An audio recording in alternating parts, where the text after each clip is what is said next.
very warm welcome to Daily Dispatch, a show that gives you all the latest news and updates from the digital ecosystem. I'm Priya Sheth. Thank you very much for logging in. Time now to get you all the top news stories that we've been tracking for you this evening. Well, first up, logistics automation and decision-making platform Locus has raised about $50 million in a Series C funding round led by Singapore's sovereign wealth fund GIC. The funding round also saw participation from Qualcomm Ventures as well as existing investors like Tiger Global as well as Falcon Edge. Now, Locus plans to use these funds for improving geographical reach as well as building its research and development team to expand the product line. Well, moving on to the second headline of the day, the Blockchain and Crypto Assets Council, which is part of the Internet and Mobile Association of India, is setting up a formal board to oversee the implementation of a self-regulatory code of conduct for member cryptocurrency exchanges. A formal board comprising eminent jurists as well as technical specialists and fintech compliance specialists is also being set up to oversee the implementation of this self-regulatory code.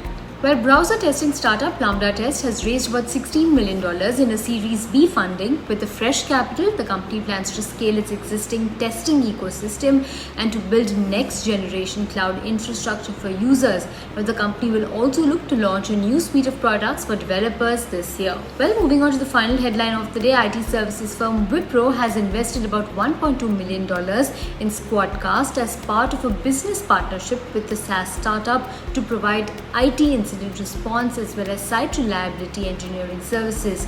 Wipro will acquire a strategic minority stake of under 20% in Squadcast. Now, the deal is expected to conclude before June 30th.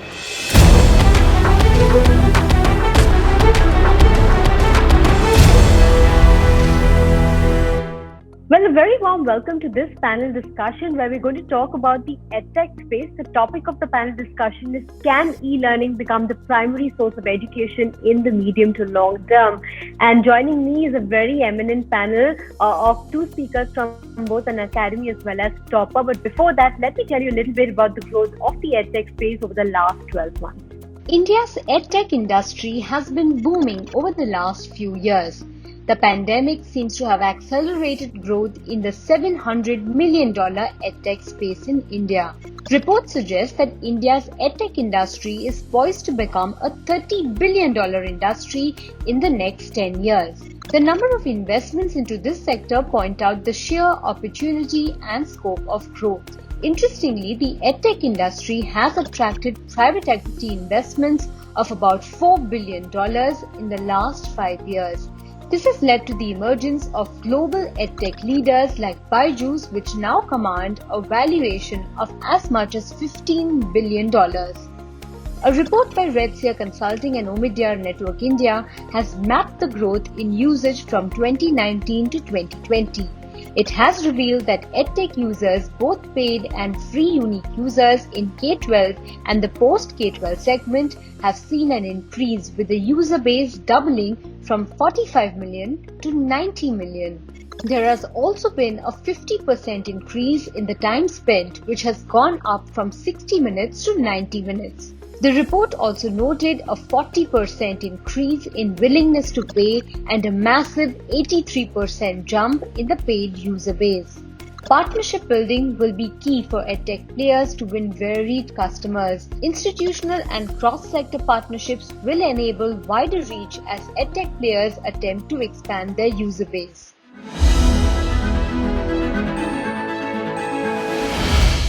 Well, moving on to our second segment, I have with me a power-packed panel from the EdTech space that is close to about $700 million in size.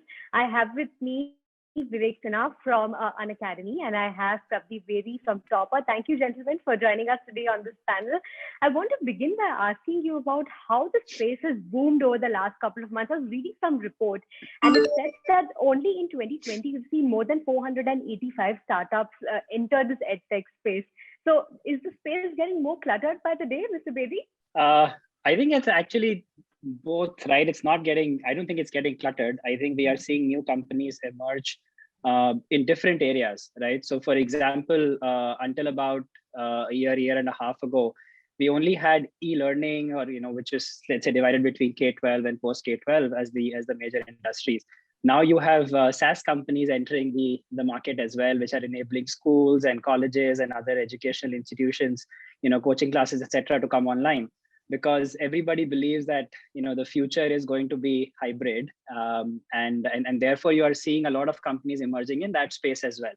So yeah, I mean, just like how maybe 10 years ago the rest of the industry were, and lot of new companies were coming up, maybe that is what is happening right now. Eventually there will be some consolidation, as we have seen on the K-12 space in the last 12 months, but this is the start of a new type of companies coming up in the edtech space. So clutter, I don't think so it's clutter. It's just newer companies starting up, new spaces coming up. Yeah. Vivek, I want to come to you. I was reading some report which also said that 8 to 10x is the kind of growth that is expected in the space over the next 4 to 5 years. Do you agree with that statement? Because, as we've seen over the last year, there's been suddenly a huge spike in the kind of uptake and growth that this space has seen. Yep. See, I think I would still say that's a bit of a conservative estimate, because if you look at the model, that there are two things which will actually propel the edtech players towards that kind of a growth. One is the sheer size of the market. Even today, all edtech players combined command only lower single digit of the market share. So we are far from reaching a stage of saturation. In fact, we are very far from reaching that stage from saturation. I think all edtech players combined would have not more than about 4 million paid subscribers. So, and if I just talk about the K-12 space, the number of school-going kids is 500 million. So that will give you some context as to how big the market is. The second difference is on the supply side when I compare, let's say, edtech players to other consumer internet companies. Most of the consumer internet companies, which were basically aggregators, they faced this challenge that beyond a point, they had to expand into so many cities, hire so many, let's say, supply personnel. In edtech, frankly, my stock is infinite. So let's say if there's an online class going on, whether one person watches it or whether 1 million people watch it, I don't have to add any, beyond a point, I don't need to keep on adding supply. So my growth is not supply linked. Because of these two reasons itself, I firmly believe that edtech will continue to grow. I would not be surprised if we surpass the let's say the estimates which analysts are projecting today. Also, the fact that edtech is one of the few consumer internet model which has both scale and monetization.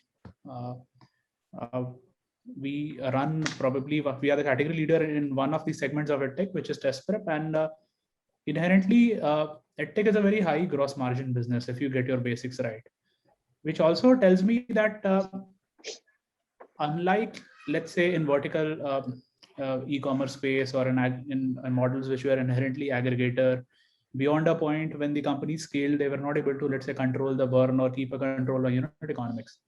I don't see that happening with some of the category leaders in edtech. I think the foundations are strong, and hence this space will continue to grow.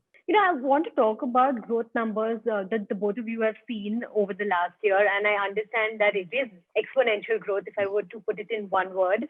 Pradeep, I want to come to you in terms of what kind of growth Dropper has seen over the last 12 months. Specifically, it's a period when India moved towards the concept of e-learning in the official way. So I'll talk about the numbers in terms of like our top of line, right?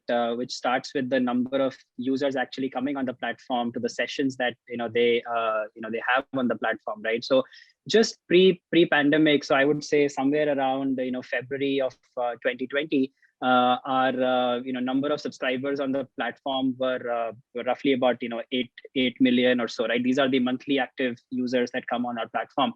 And if I compare with Feb 22, that number has increased to about 35 million, right? So we have already seen like a 4x growth in the users. Now, not only that, but the sessions, which is the let's say a measure of how much time they are spending on the platform, that has increased from roughly about 15-16 million in early 2020 to close to about 100 right now. So they are not only more users are coming onto the platform, but they are spending more time on the platform as well, right? And all the other metrics, page views, paid subscribers. We actually went through the launch of a very important business line for us, which is the Topper School OS, and which is to support schools in coming online and doing live classes online, right? That platform alone has had about 300,000 students come on the platform just from that particular product, right? So all of that combined, I don't know what's the definition of exponential, but yeah, I mean, 5-6x growth definitely, we have seen over the last year or so, and this is just in the top line number of users and number of sessions that we have seen. Vivek, tell us about Unacademy. I can share the information which is already there in the public domain. So we crossed about 500,000 paid subscriber 2 months back, which again is a very high jump. But the important point to note is that the core business, which is the test preparation business for Unacademy, wherein we already have some sort of a category leadership, even that business is growing at a very, very rapid pace. Of course, apart from the core businesses, we launched a few new businesses in the last quarter of 2020. So we launched the K-12 business, which is registering very healthy growth. We launched the Graphy business, which is again doing very well. But so to say, even the core business has not, let's say, peaked. Even that business has not saturated. Right. I want to talk to both of you about the e-learning space and whether this e-learning space can perhaps become the primary method of education in the short to medium term. Considering that, yes, schools will reopen at some point, do you think that e-learning can take a primary position where schools will totally migrate to an e-learning kind of model? First, I'd come to you, Pradeep. Most definitely. See, I mean, I think this pandemic has probably accelerated what would have ultimately happened, say in maybe 5, 6, 10 years from now. That is going to happen in a couple of years, right? And we have all experienced let's say a better way of learning, right? And I don't think students are ever going back to the normal brick and mortar, right? I think the challenge here will be to make sure that educators also come on board quickly, and they are also able to get used to teaching in this in this method, right? Because see, e-learning is not just limited to say a live class, right? Which is probably what everybody just confuses it with, right? That you have, the schools are closed right now, therefore you need to go online to teach, and you need to teach live, right? But it is everything that is around it, right? A lot of things that are possible with technology. You can actually truly personalize education using technology. Live classes being, let's say, the core of it, but everything around it, right? Where tests are taken online, where feedback is given online, where feedback is probably given by a machine, which is just meant for that student, and not for the general class, right? All of these things are going to make the whole experience better, or has already made the experience better. And I mean, the human race, once it tastes something better, it's very hard for them to go back to something less than what they are currently seeing, right? So I think if anything, it has accelerated what would have happened in let's say 4 or 5 years from now, and we are this is bound to happen, right? The shift to e-learning, and maybe some form of hybrid will appear, but it won't go back to completely brick and mortar. Vivek, would you agree? So the answer is category specific, actually. So in the K-12 space, I think e-learning is always going to be a supplementary education. What will happen is that by 2025, the online edtech will command probably a high double-digit market share. It won't replace schools altogether. That is not what I believe. But in some categories, e-learning may be the dominant player. So I can there are many examples, but let's say certifications. Now a university barely adds a lot of value when it comes to certification. There's no actual value in going to a campus and studying for let's say short 3 or 4 month certification. That market may entirely move online. If I pick an example from the test prep market, there are courses for PG entrance examinations. So let's say either for medical PG or for GATE, etc. Now those audiences, that audience is very mature, and a lot of time they're working professionals. For them, it is a big hassle to go to a physical center. That market may entirely move online. So the answer is going to be category specific. I wouldn't say that e-learning is going to replace physical brick and mortar setups. But yeah, today, if all the Indian edtech players command, let's say a 3 or 4% market share, probably by 2025, it will become something like a 10 to 15% market share. That is what I believe. Right, some interesting perspectives out there. Vivek, I want to talk to you about the kind of rural pie that we have at this point in time, considering that remote learning is not only helping urban students, but also students in rural areas are getting access to better quality education, perhaps. So at Unacademy, first of all, if you could give us some update in terms of how many students from rural or remote areas have logged in or subscribe for your courses, and what has been your experience in terms of data, connectivity, etc.? So our 3/4 of our users come from either tier 2, tier 3, or let's say rural areas. So that's a substantial number. So yeah, we do have a very high penetration in rural areas, because in those areas our model works perfectly well, right? Especially because in those areas people do not have accessibility to let's say quality education, and edtech has suddenly made quality education affordable to them as well. But that's also because we are our largest category is test prep, wherein in the brick and mortar space it required student to move to a different city like Kota or to Delhi or to Hyderabad to, let's say, join a coaching center. But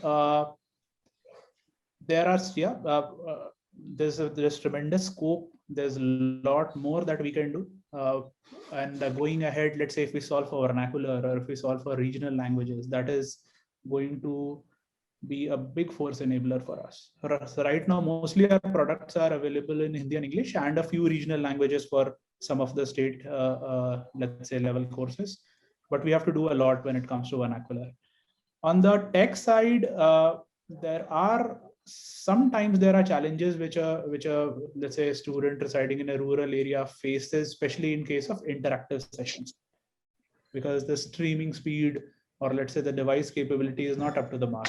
But with time, high speed internet has also become, day by day, it is becoming more and more accessible to people in the farthest corners of the country.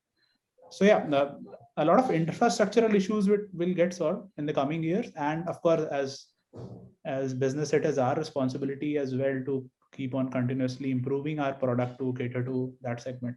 So yeah, vernacular is one big focus area for us going ahead. Right, I'm going to come to innovations in just a bit, but Pradeep, if you can give us your perspective of this entire scenario, considering there are challenges in rural areas, is Topper, looking at, changing the way education reaches these rural areas, and what's been the kind of sign-up rate from those areas? Yeah, so as Vivek said, I mean, our numbers are pretty similar. We have roughly 60% tier 2, tier 3. Students signing up on the platform. So it is significant. Actually, the percentage hasn't really changed because of the pandemic. I think even pre-pandemic, the numbers were not very different. I mean, as Vivek said, the rural students in rural areas always had this access problem to, let's say, the best of the teachers in an offline setting, right? So the numbers have always been pretty high, and it hasn't really changed, during the course of the pandemic. I would actually say what has improved is the infrastructure in rural areas as well when it comes to internet. Because see, when the pandemic struck, right, like that was the only way for kids there to learn, and whatever little bit that they had earlier, even that went away, and not just for the kids, but even for the parents to function. I think internet was needed, right? So therefore the infrastructure. What it was, let's say, in April of 2020 to where it is right now is already a significant improvement. So from that standpoint, I think we are well covered, and it is only going to say improve from here. Even in terms of infra and all, right? So see, very simple things, right? Like we realized, and again, I'll go back to our school operating system, because we have schools that are in tier 3 towns and schools that are in tier 1 towns.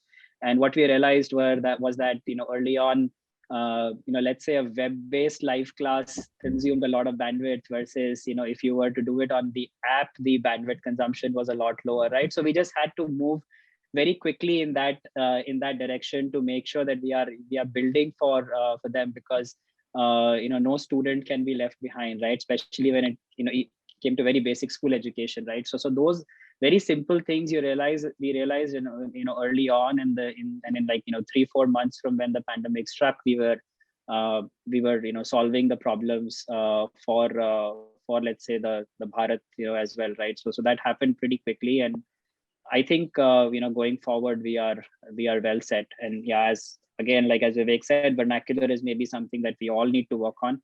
I think the largest edtech companies are still not there yet, and things that we are working on. Getting live classes, etc., to be vernacular will be a lot easier, because that is like having somebody as an educator just being there.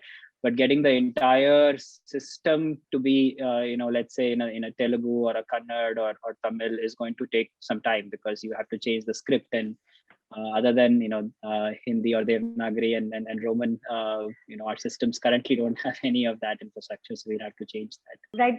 I want to ask both of you about the kind of improvements in tech and other innovations that you're working on to improve the kind of quality of education that reaches students all over.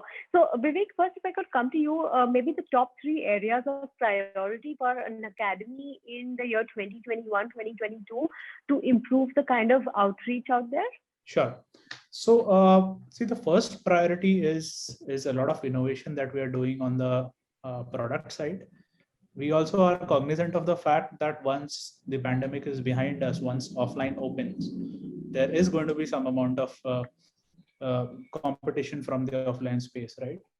There are certain elements of the entire, let's say, learning experience which offline solves really well. So that is basically personalization. That is things like doubt solving. That is, let's say, things like let's say connect with the teacher, one-on-one connect with the teacher. So these are the things that we are building products around these problem areas, which are going to solve a student's need around either the social angle. So the whole idea of competing with 100 other people in your cohort. Let's say we are building products which will solve the one-on-one mentoring or doubt solving angle. We are building product which will solve for personalization. So that's one big focus area of our product team as we speak, both from the perspective of enhancing the learner experience, and of course that if we actually have to take a, let's say, reasonable share away from offline, those are the same elements which offline solves really well. So we have to replicate that experience online. The second big focus area is going to be to make our products more and more content dense. So when all the initially almost it was true for all edtech players that it, or at least a lot of them, let's say the experience was somewhat teacher driven. So now it has to change. Now it has to be very, very content rich, which is what we are trying to make. These are the 2 key focus areas on the product side for us. Right, Prabdeep. For Topper, what do you think could be the next set of innovation or tech improvements on the platform and overall content that could help students out there? Sure. Yeah. So I'll also break it down into 2 parts and maybe start with content first. So both depth and breadth is important here. Topper, even for now, is a grade 5 to 12 primary grade 5 to 12 company, right? So we are going to expand into junior grades as well. We need to get content up and running for grades 1 to 4. We will eventually go down the vernacular path as well. I don't know if I don't think it'll going to happen in the next, let's say, 6 months or so, but maybe between 6 to 12 months that is going to happen as well, right? And especially again, if you're going down the path of improving content or getting content done for school OS, we have to think about all publications and all that, right? So it is going to be just beyond grades and boards. We have to think about publications and make sure that content is available online, for all of that, right? And then the second bit is going to be, as we get this content up, how the entire product is going to be put around this content, right? So as Topper has always been an AI ML driven platform, right? Like those things are the machines are going to start learning on this new content, on this new attempts that are going to be made, are going to just learn a lot more, and has to learn a lot faster than what it would have in the past with this new content coming up. I think another bit of what we have to do is make sure that hybrid learning in the future is actually enabled, because I again, right, like, while Vivek believes that brick and mortar, yes, it is going to return, but it is not going to be in the same format as it was, let's say, a year ago, and maybe different grades will come online or offline at different times, right? Like, very junior kids. I have a 3-year-old, and I will be very uncomfortable sending her to school. Even if the school's open, let's say in 6 months from now, right? So we'll have to make sure that hybrid learning and tools for hybrid learning are there, and so therefore another set of our focus is going to be on that, for both for schools, for maybe even coaching classes. And that's what I was telling about, like, SaaS in education is coming and has come up in a big way, and we need to develop tools that support educators as well, to ensure that they continue to operate in this hybrid setting. So I think, yeah, so content and the product around it, that is for the app bit, the learning app bit, and then hybrid learning for educators. I think those are the areas that we are going to work on. Right, I'm going to get closing comments from the both of you with regards to the National Education Policy of 2020. What do you think edtech players can do? And in terms of aligning with this policy, how do you think that the educational system is going to align with the requirements of this policy, and how can edtech help bringing out this kind of alignment? Vivek? So I think the deal is to actually see, even today, a lot of, or let's say the majority of students are a part of the government. Let's say schools are run by by state or central government. I think till the time, let's say if it is about impact, the edtech players will be able to create a huge impact only if the government has a clear plan of covering that segment into some sort of digital learning. Now, the infrastructure for covering these students who are part of, let's say, the public school system, I think government will have to play a more active role in that. So let's say in the fintech space, what NPCI did with UPI, probably something of that sort. Because for that segment, even our products, which are, let's say, 1/3 the price of, let's say, competitive offline product, even that paying capacity that does not exist. So most of the, let's say, market share that all edtech players have acquired is people who have the capacity to pay. But what about all other students who were getting free universal education by the government schools so far, or let's say the government educational institutions so far? So I think, and the NEP doesn't have, I mean, it covers a lot of good aspects which will help the sector more. But if we actually have to see a real dent, or let's say a very tangible change, then the government has to step forward on that part. And of course, as a tech player, we have to play our own part, or tech players have to keep on striving to, let's say, make their products more and more better and more and more affordable. But I think, yeah, the larger change will come when we as an ecosystem, or when we as a sector are able to cater to that segment. That's why I say that offline will not suddenly vanish, because our reach to, let's say, in Bharat is still lower. That's a very large opportunity with very low paying capacity, probably not having access to devices and internet. So yeah, that remains to be seen. Right. Pradeep, final comment from you on this? Yeah, see, there are some very specific elements of the NAP, like coding, etc., being introduced in junior classes and all that. I think that has already been covered by companies like White Hat Junior and Topper and others, even Vedanta to some extent, and we are doing our part to make sure that kids are ready. But as Vivek said, I think the bigger thing is going to be in the, let's say, some sort of a partnership, between the public-private space has to come up.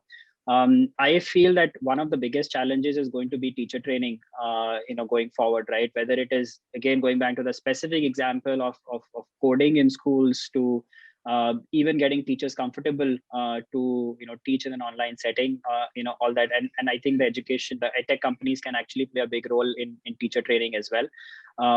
Getting real scale in this space is going to come with some of the government schools or the government institutions actually benefiting from edtech, and the government and therefore the edtech players can come together in making that happen as well.